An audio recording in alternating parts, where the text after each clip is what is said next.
Hey, welcome in to Gridiron Icon. I am your host, Stacy Bauman, and I am flying solo for this episode. We're going to try something a little bit different, a little something new that we're going to try to work into our weekly content on the podcast for Gridiron Icon. And that is just going to be Coffee Talk. And yeah, that's a lame name. Let's just get that out of the way right now.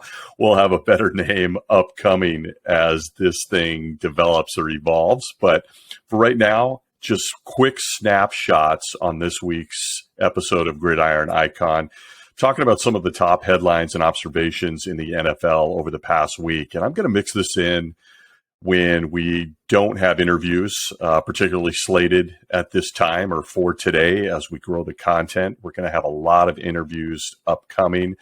But on those periods in between, we want to generate conversation. We want to talk a little bit about some of the other things that are happening, particularly in this case in the NFL. But that's not to say that we will preclude things like college football, high school football, coaching, and other subjects. So we'll mix those in as well. But for our first shot, we're drinking a nice Sumatra. It's coffee time, and we're going to talk about some of the stuff that's going on in the NFL, some of the top stories on this Wednesday morning, afternoon, depending on where you may be located and listening.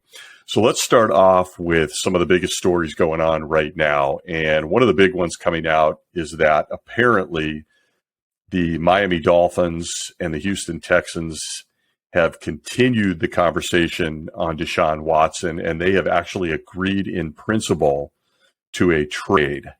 Now, before you get excited and start announcing that DeShaun Watson is a Miami Dolphin, there's a lot to unpack with this story.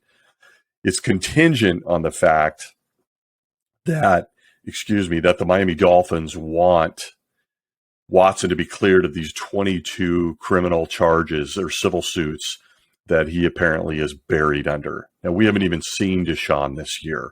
We know that he's an amazing quarterback, but this has got to be one of the weirdest stinking stories in recent memory with an NFL player. And I'm not going to go into the details because we don't like to do that on Gridiron Icon. But the fact that there may be a trade in principle to the Miami Dolphins is huge news. So now we get to sit and just play the waiting game on if this story is real. The Panthers have gone on record in Carolina and said they're not in the market for DeShaun. But then this morning, John McClain of the Houston Chronicle reports that this is a done deal with the Miami Dolphins if they can get Watson out from under this criminal investigation, these civil lawsuits. Now, Goodell, the NFL, have come out and said, look, we don't have enough information to suspend him. We don't have enough information to move forward with a deeper investigation. The Houston Police Department is keeping things tight to the vest, which is, of course, a legality, and that's important. But let's talk and kind of shift it into the football piece of this story.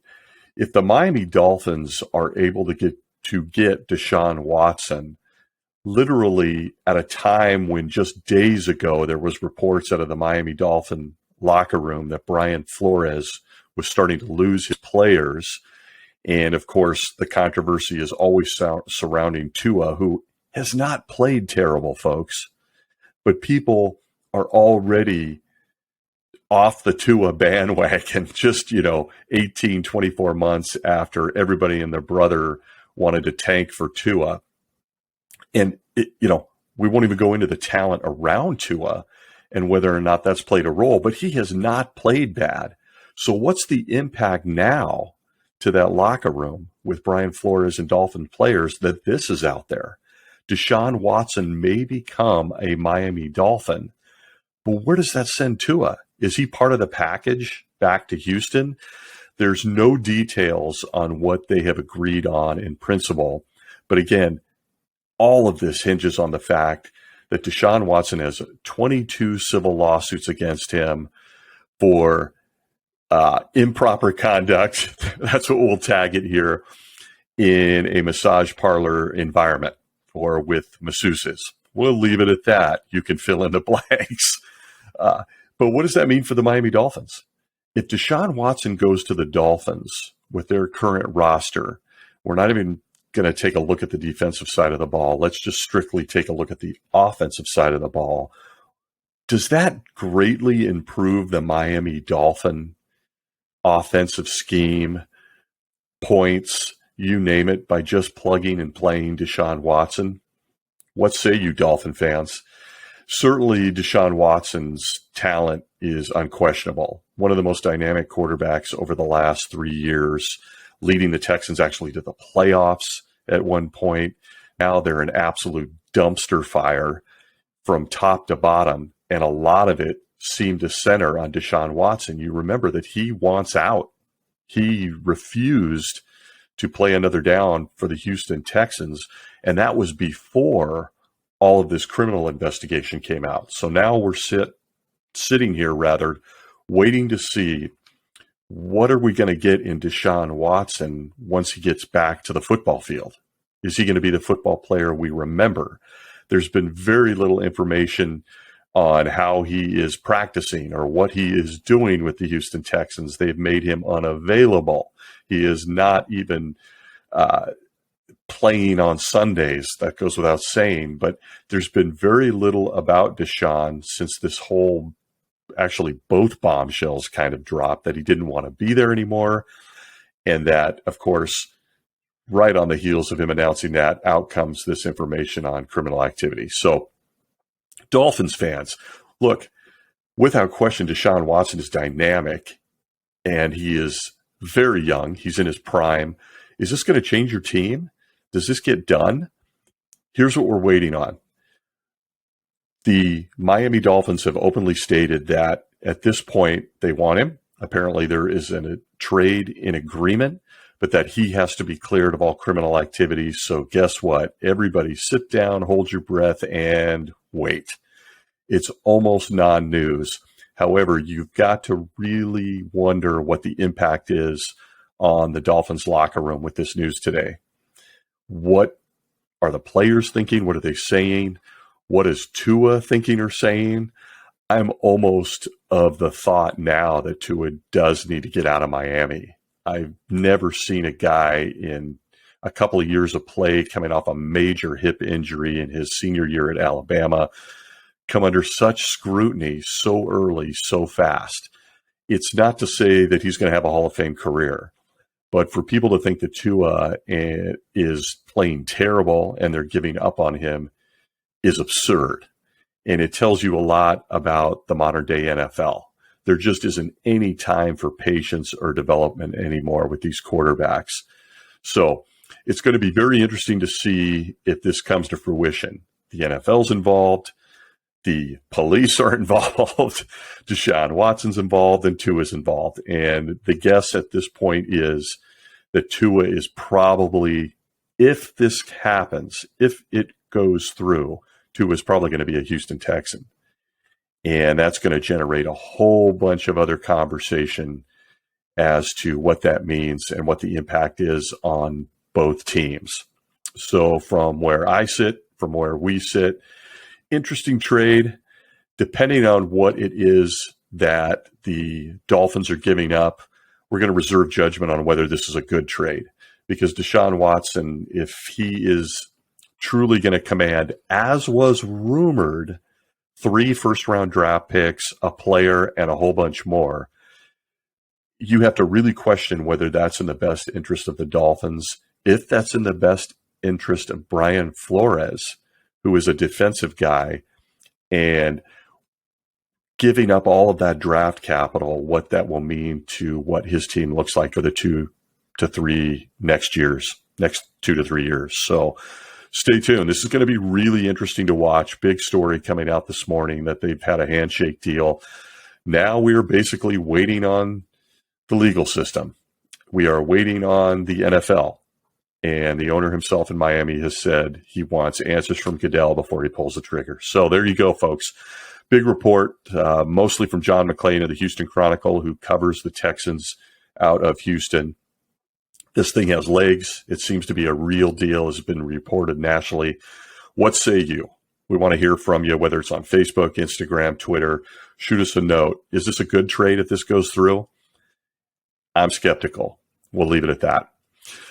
Let's shift gears for a minute to another story that is getting a little bit of play, maybe not as much play as it should. It's debatable. It depends on whether you live in Kansas City or not. Let's talk about the Chiefs. I don't think anyone at this point in the season, 7 weeks in, could have pictured what's happened to the Kansas City Chiefs.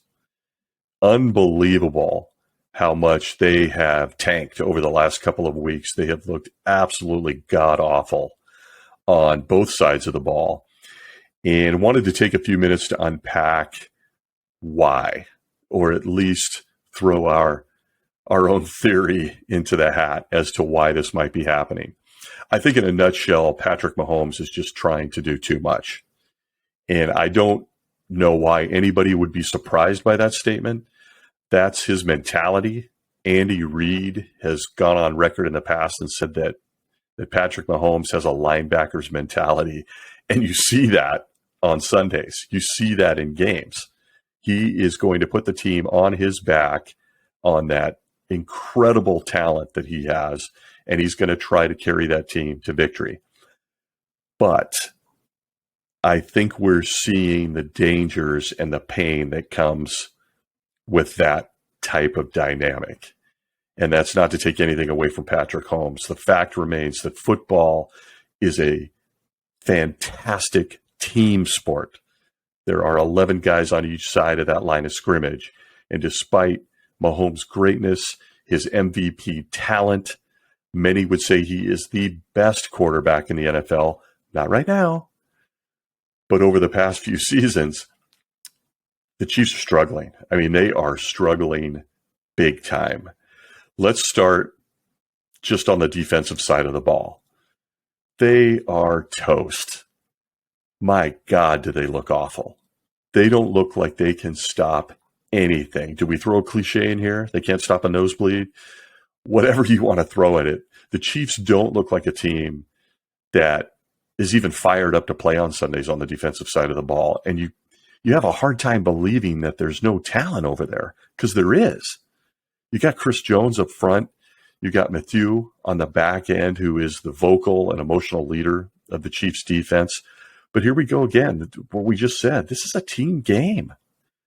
Those guys cannot carry the entire defense, and that linebacking core is miserable, especially on play action. If you watch them, they bite on almost everything. And it is all too easy to get behind them. And then you couple in a little bit about what's going on with Nick Sorensen, who's had his struggles, injuries, etc. And you're looking at a defense that literally can't stop anybody. And when you compare that defense to some of the up-and-coming talent from the other teams, particularly offensive talent, the Buffalo Bills, the Los Angeles Chargers, the Cleveland Browns, the Colts, let's not even get into the Cincinnati Bengals, which are a whole podcast episode on their own. They are an up-and-coming, young, dynamic offense and team. How does anyone expect this Kansas City Chiefs team to compete in the playoffs just roughly 9 weeks away with the defense that we're seeing on Sundays? They have always been a weaker defense. They were in their Super Bowl season. They were last year. But they are some kind of special putrid this year. They can't stop anything. And so in a locker room, and feel free to sound off on this, we want to hear from listeners and fans of the Chiefs. We'd love to hear from players. How does that impact a locker room when a defense is that bad? And most specifically, how is it impacting the Kansas City Chief offense? Now, when you look at the Chiefs' offense, they've been the most dynamic in football for a couple of seasons now. They've won a Super Bowl. Everybody fears that offense. They fear Mahomes, the no-look passes, the falling to the ground in the Super Bowl and launching a 50, 60-yard pass as he's gone vertical. Tyreek Hill, Travis Kelce. And then you look at the rushing numbers for the Chiefs this year.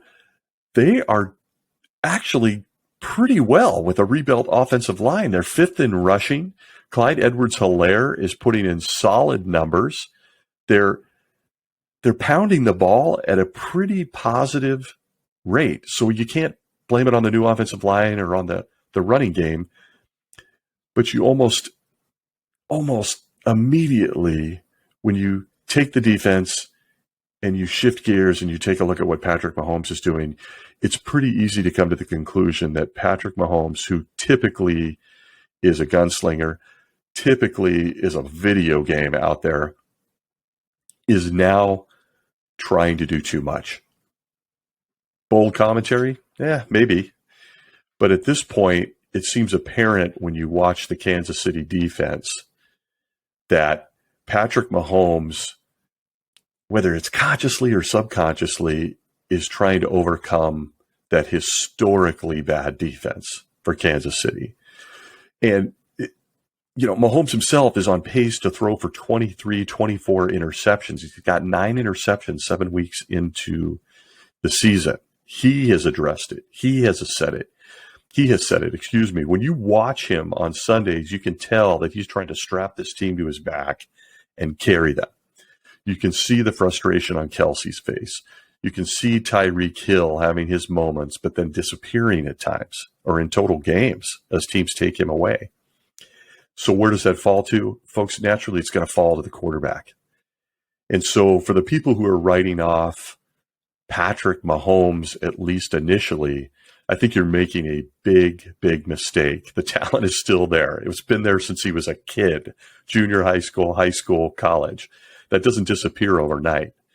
But when you start to feel the pressure to carry an entire team, an entire unit, because he has no influence on the defense unless he's running a ball control offense that keeps the ball away from the other offense.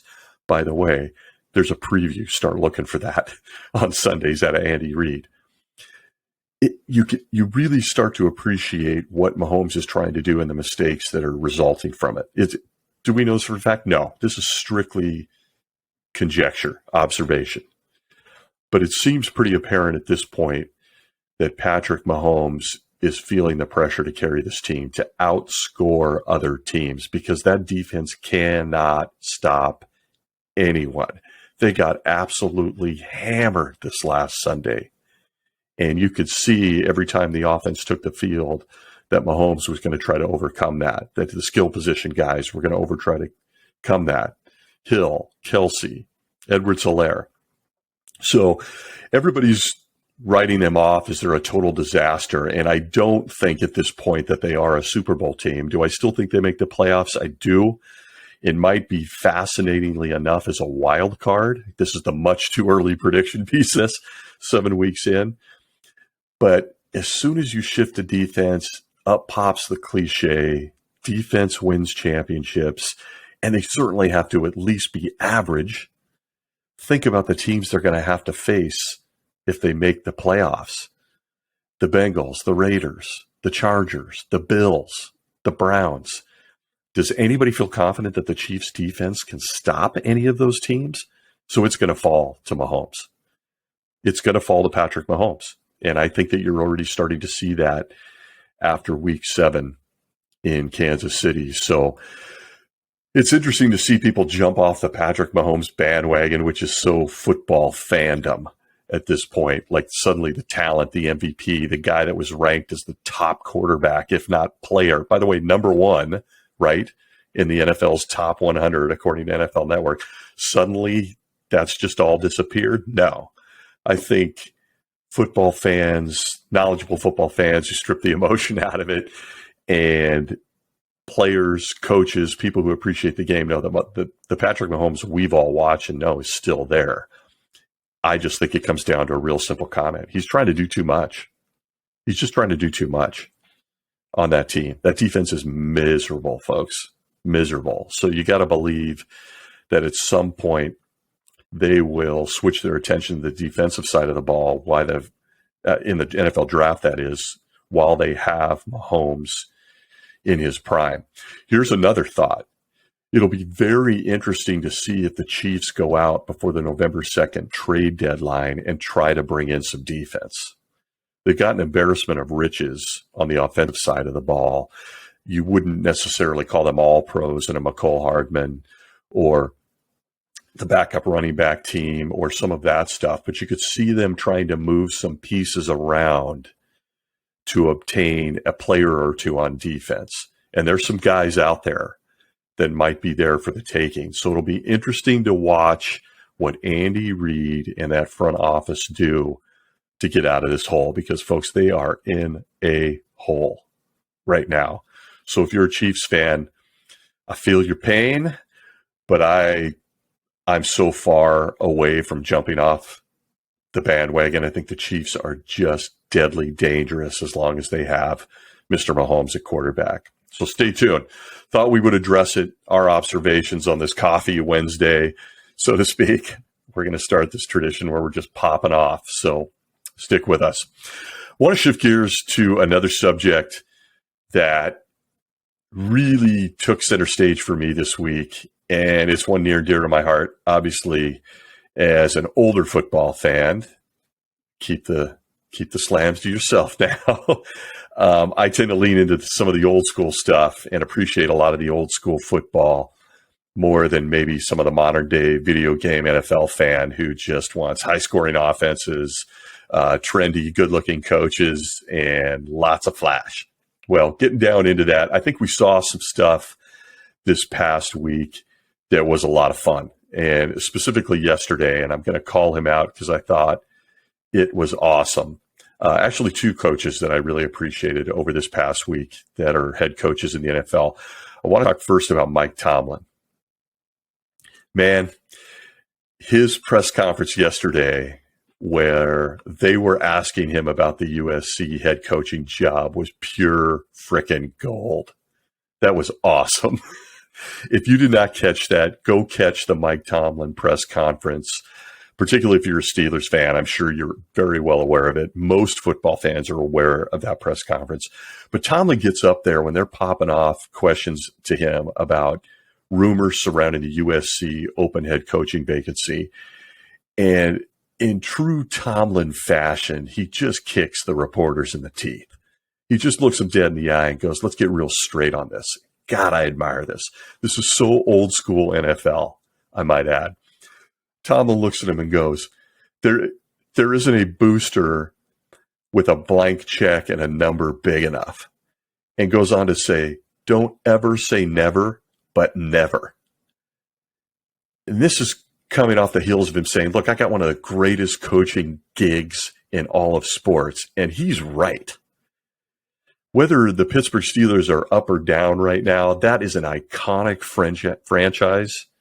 The Rooneys are considered some of the best owners, family ownership of an NFL franchise going back to the roots and the very beginning of the NFL. Why in the world would Mike Tomlin go to a rebuilding disaster of a program right now at the University of Southern California, have to deal with recruiting, have to deal with boosters? Why would Mike Tomlin even consider that? It's crazy. And here's what I love. He got on the national stage, and instead of giving us a bunch of coach speak and crap, he looked everybody in the eye and said, you're all nuts. Don't bring it up again. And by the way, he finished that press conference by saying, do you guys ask Sean Payton about this stuff? Do you guys ask these guys, other coaches, about these stupid rumors that I'm going to give up the head coaching position of the Pittsburgh Steelers, whether it's in flux or not, because it is. Roethlisberger's at the end, but he's got Najee Harris. He's got one of the most iconic brands. He's got one of the best ownership groups in all of sports. Why in God's green earth would he give that up to go to the USC murky disaster that it is right now? Now, granted, USC is an iconic college program, but it has fallen on hard times, whether you're looking at recruiting, coaching, you name it. Why in the world would Tomlin do that? And man, I can't love it enough that he got on the stage and went basically, shut up. I mean, this is nonsense. I'm not going there. There's not a check big enough. I love what I do. So man, tipping the hat to Mike Tomlin, who's a great coach. He consistently builds a great staff. He consistently builds a team that's scary, that no one wants to play when the chips are down, whether they're up or down on the talent scale. And by the way, they're going to come back up, folks. They're going to go out and get a quarterback to replace Big Ben. Wouldn't be surprised if Big Ben sticks around the franchise and he's very involved or engaged, maybe even coaching. Who knows? Don't know enough about Big Ben. But, man, Mike Tomlin, thank you. Old school. This is the kind of stuff you saw from coaches in past years, in past days. The NFL has really become, you don't want to use the word soft because there's nothing soft about the NFL. There's nothing soft about it. But the flashiness, the TikTok, the videos, that all that stuff is really part of this generation's football fan compared to some of the old school guys who are all about stuff between the hash marks. And Tomlin, man, you were a stud. Loved your press conference. And if you're a Steelers fan, you got to love that guy. This is all really, this whole commentary, all this stuff I'm vomiting out right now is really in reference to the fact that a lot of times on NFL Sundays, even the Sunday night thing, we're getting Carrie Underwood doing a music video. We're getting all this flashy stuff. But for those of us who've been watching the game for a long time, we really do miss that old school element of football. The blue collar, tough guys, the Mike Ditkas, the Bill Parcells, the Dennis Greens.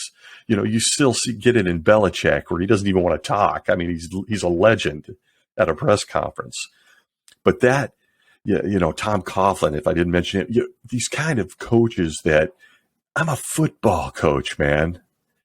You love that element of what they do. So, this is not to take away from the young, dynamic coaches, most of them offensive minds. Not entirely true, actually, when you consider Brandon Staley of the Chargers, who's an amazing coach. But these aren't the guys you're going to see in a penthouse wearing loafers with a fire, drinking a Chardonnay. I mean, this is what we're seeing in NFL coaches now. And I'm a diehard Rams fan, as everyone knows. Love Sean McVay in his mind. But McVay, LaFleur, Kingsbury, I don't think anybody's going to confuse the flash they bring or the dynamic they bring to the game or the locker room with Parcells or Coughlin or Ditka or Mora or Lombardi.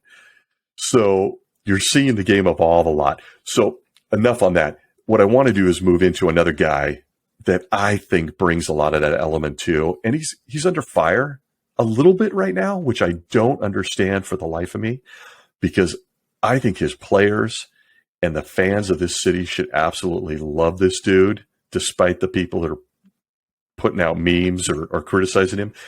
And that's Dan Campbell of the Detroit Lions. Dan Campbell is just awesome old school football. Of course, he's a player. He's a tight end. He can talk to you about finessing the catch in the red zone. He can talk to you about having to block a defensive end. And of course, we've all seen his legendary press conferences where he's talking about biting kneecaps. How do you not love playing for Dan Campbell? That franchise and that team is going to turn it around, Detroit.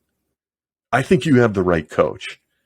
He's not as flashy. You're not going to see him on NFL draft night wearing, designer clothes and designer shoes, sitting in his penthouse, drinking a glass of wine while he makes draft picks. This guy's in the trenches, man.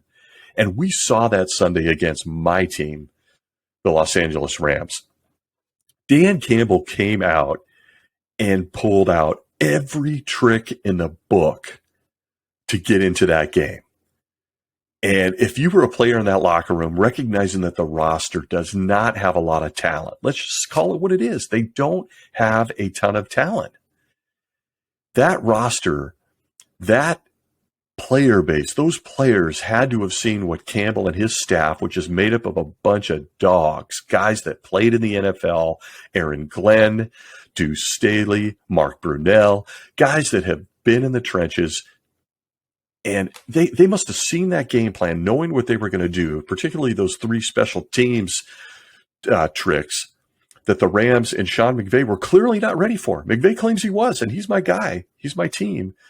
But I would say that they weren't ready for that. Certainly not on the special teams side of the ball.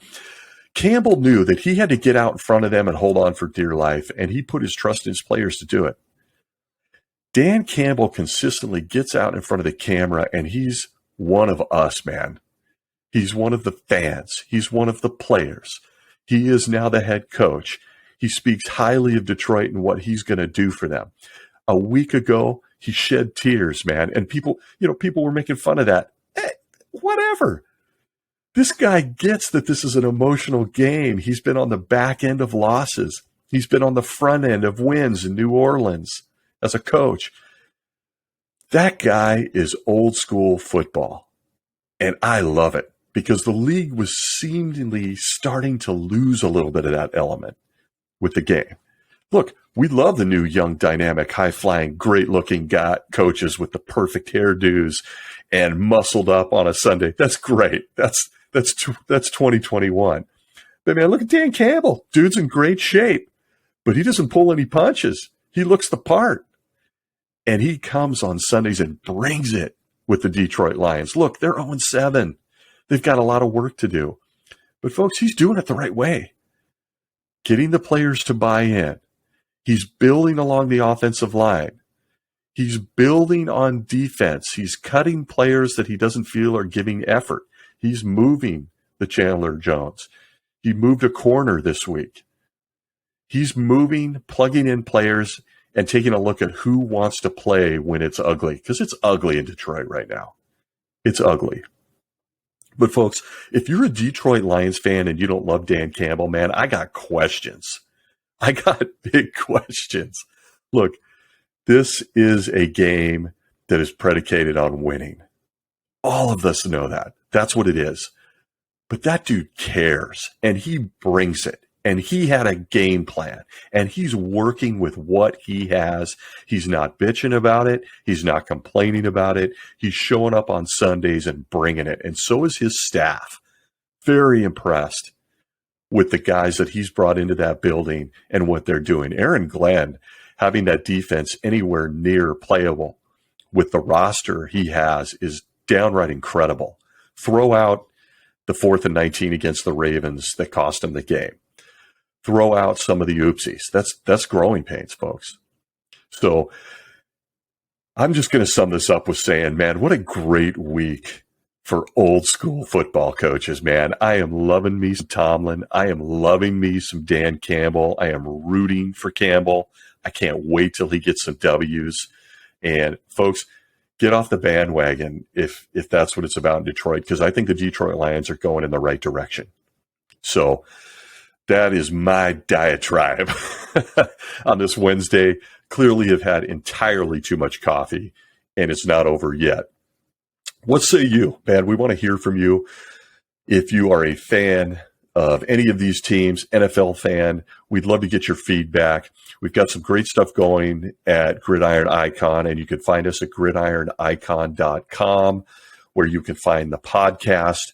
Great guest interviews. We've got a couple of big ones coming up. Stay tuned on that. We're going to tease that. We're building a Facebook group for folks to talk football without getting a 15-yard taunting penalty. So we're going to be a little loose there on Gridiron Icon. And then, of course, folks, we appreciate hit the like, subscribe to us. Let's talk football, and let's talk real football. Let's not mince our words. Let's show some respect. Let's be good to each other. It's okay to disagree, but we'll stay out of the nasty stuff. But let's talk football, man. Old school, new school, how it's changing, how the game's evolving. So if you hit and subscribe for Gridiron Icon, we truly appreciate it. You can also find us trying to figure out this TikTok thing, Instagram, Twitter at Icon Gridiron, and can't appreciate enough the support, folks. So give us your thoughts on what we are bringing today with Coffee Wednesday. Jacked up on some caffeine. Want to get your opinion on some of these comments. The Kansas City Chiefs, what's going on between Houston and Miami, and then old school football coaches versus new school. Looking forward to your comments, and thanks again for joining us, at least this morning, and hopefully you'll stick around on Gridiron Icon. We'll see you soon. Stick around on Gridiron Icon. We'll see you soon. Stick around on Gridiron Icon. We'll see you soon.